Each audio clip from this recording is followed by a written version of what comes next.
রিক্সাওয়ালা প্রতিদিন যদি 500 টাকা ইনকাম করে, চেপে চেপে 200 টাকা দিয়ে বাজার করে আর 300 টাকা জমায়। কেননা আমি যদি টাকা যদি জমিয়ে রাখি তাহলে 2 বছর পর 1 বছর পর বাজারে একটা দোকান দিতে পারবো, বাগেরহাট বাজারে আমি একটা মাছের দোকান দিতে পারবো, এই চিন্তা করে না। কিন্তু লোকটা যে একদিন বাঁচবে তার কোনো গ্যারান্টি আছে? লোকটা যে বাঁচবে তার কোনো গ্যারান্টিই নাই, অথচ সে টাকা জমায়। কি আজীব ভাই! দুনিয়ার মানুষ আজকে মৃত্যুর কথা ভুলে গেছে, মৃত্যুকে ভুলে গেছে। এজন্যই তো ইমাম গাজ্জালি বলে যে দুনিয়ার মানুষ তুমি বোকা। কেননা তুমি যদি চালাক হইতা তাহলে তুমি তোমার মরা লাগবে। দুনিয়াতে তো আমরা তো থাকার জন্য আসি নাই, আমাদের মূল বাড়ি হলো জান্নাতে। তুমি যদি এটা যদি বুঝতা তাহলে দুনিয়ার পাগল তুমি হইতা না ভাই। তো রিক্সাওয়ালা চেপে চেপে বাজার করে, ইলিশ মাছ দেখলে কিনতে মনে চায় কিন্তু কিনে না, কিনলে টাকা জমাইতে পারবে না। দামি একটা লুঙ্গি কিনতে মন চায় কিন্তু কিনে না, কেননা কিনলে টাকা জমাইতে পারবে না। আজ আমি আপনি সন্তানের জন্য টাকা জমাই, পরিবারের জন্য টাকা জমাই। যুবক ভাইয়েরা আমার, আমি আপনি যখন মারা যাব, আমাকে আপনাকে যখন ঘর থেকে বের করে দিবে, আমাকে আপনাকে কিন্তু দামি খাটে রাখবে না, আমাকে আপনাকে কিন্তু ঘরে রাখবে না, মসজিদের ওই খাটে আমাকে আপনাকে শোয়াবে, ঘর থেকে বের করে দেবে। কেউ চলে যাবে বাঁশ বাগানে বাঁশ কাটার জন্য, কেউ চলে যাবে গোরস্থানে কবর খনন করার জন্য, কেউ যাবে মসজিদে এলান করার জন্য, কথা বলুন ঠিক কিনা? কেউ যাবে বড়ই পাতার গরম পানি করার জন্য। কাজেই ভাই, দুনিয়াতে তো থাকতে পারবা না তুমি যাদের জন্য এত কষ্ট করলা। আমি যখন মারা যাব, যে স্ত্রীর সাথে আপনি 40 বছর 50 বছর 60 বছর জীবন কাটাইলেন, আপনার স্ত্রীকে গিয়ে আজকে বাড়ি গিয়ে বলবেন, প্রাণীর স্ত্রী, তোমার সাথে আমার এত সম্পর্ক, তোমার সাথে আমি 40 বছর কাটাইলাম, ও স্ত্রী, তোমার কাছে আমার একটা দাবি, একটা আবদার, আমি যখন মারা যাব আমার নতুন কবরের পাশে তুমি একটা দিন থাকবা। বলুন আমাদের স্ত্রীরা কি রাজি হবে? কেউ রাজি হবে না ভাই। এজন্যই তো আল্লাহ বলেন, বান্দা ওয়ালতানজুর নাফসুম মা কদ্দামাত লিগাদ, তোমার চিন্তা করা দরকার, ভাবা দরকার, তুমি তোমার আগামী কালের জন্য কে নিয়েছো। আজকে আমি আপনি নামাজ পড়ে দোয়া করি, আল্লাহ যদি আর্জেন্টিনার জিতে, ব্রাজিল জিতে, মসজিদে 500 টাকা দিব। রে কপাল পোড়া মুসলমান, তুমি নামাজ পড়ে পড়ে আর্জেন্টিনার ব্রাজিলের জন্য দোয়া করো।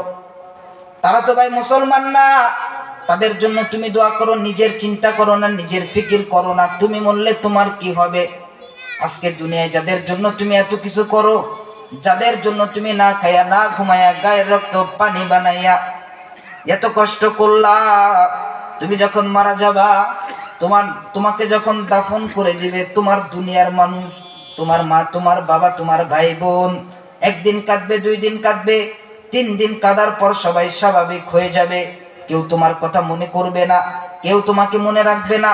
মৃত্যুর পর যদি তোমার নেকি যদি ভালো হয়, কবরের মাটি তোমার সাথে ভালো ব্যবহার করবে।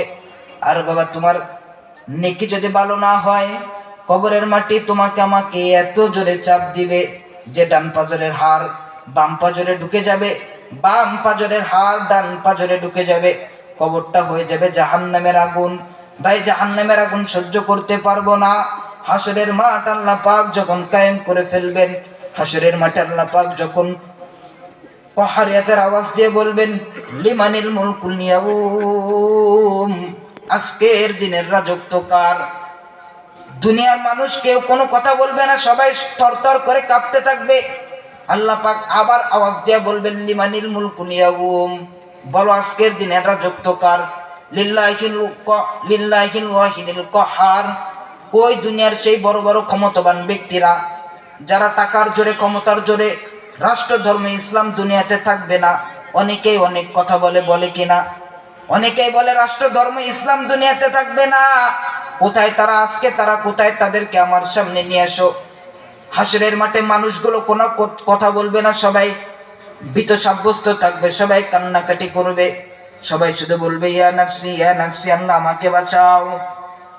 আমার আপনার যখন নাম ধরে আল্লাহ পাক যখন ডাক দেবে, আব্দুল করিম আসো, তোমার আমার নেকি যখন দেখা হবে, যখন তুমি আমি আমার নিজের নেকি যখন দেখতে পারবো যে গুনাহ কম, গুনাহ বেশি নেকি কম, তখন আল্লাহ পাক যখন বলবে যাও যাও যাও, দুনিয়ায় মানুষের জন্য তো কত কিছু করলা, আত্মীয় স্বজন পাড়া প্রতিবেশী ভাই বোনদের জন্য না খেয়ে তুমি কত কষ্টই না করলা।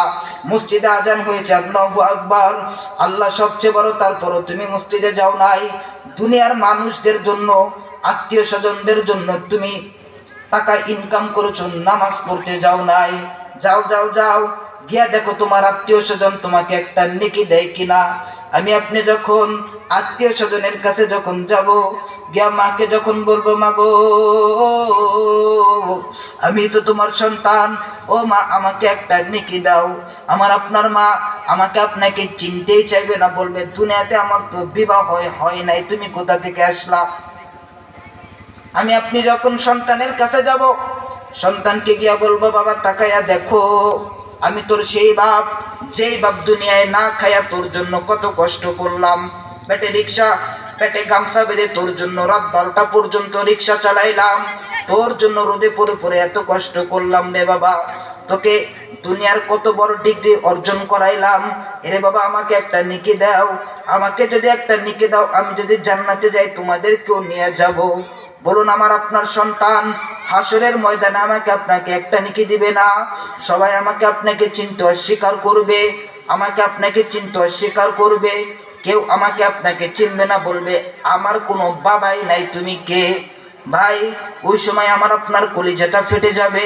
সন্তানকে বলবো রে বাবা, আমি পিতাকে যদি জানতাম তুই সন্তান হাসরের ময়দানে একটা নেকি আমাকে দিবা না, একটা নেকি আমাকে দিবি না, তাহলে আমি বাবা তোকে দুনিয়ায় কোনোদিন জন্মই দিতাম না। কথা বলুন ঠিক কিনা?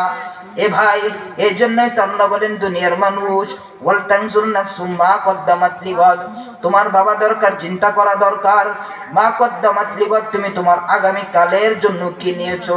ভাই এই রঙিন দুনিয়া ধোঁকা, দুনিয়া কিন্তু থাকার জায়গা না, দুনিয়ায় থাকতে পারবা না। কাজেই ভাই দুনিয়ার এই রঙিন দুনিয়াকে নিয়ে স্বপ্ন দেখা বাদ দাও, শহীদি তামান্না বুকে লালন করো। কিভাবে তুমি মরবা, তোমার মৃত্যুর প্রস্তুতি কতটুকু। তুমি যদি গুনাহগার হও, তোমার আমার সামনে যখন আজরাইল যখন এসে হাজির হবে, আমার আপনার জানটা যখন কবজ করার জন্য আজরাইল আসবে, আমি আপনি যদি গুনাহগার হই, আজরাইলকে দেখে আমার আপনার ভিতরের আত্মা কেঁপে উঠবে। আজরাইলের পা থাকবে জমিনে, মাথা থাকবে আসমানে, এত বড় বড় চোখ হবে, এত বড় তার হাত হবে। আমি আপনি আজরাইলকে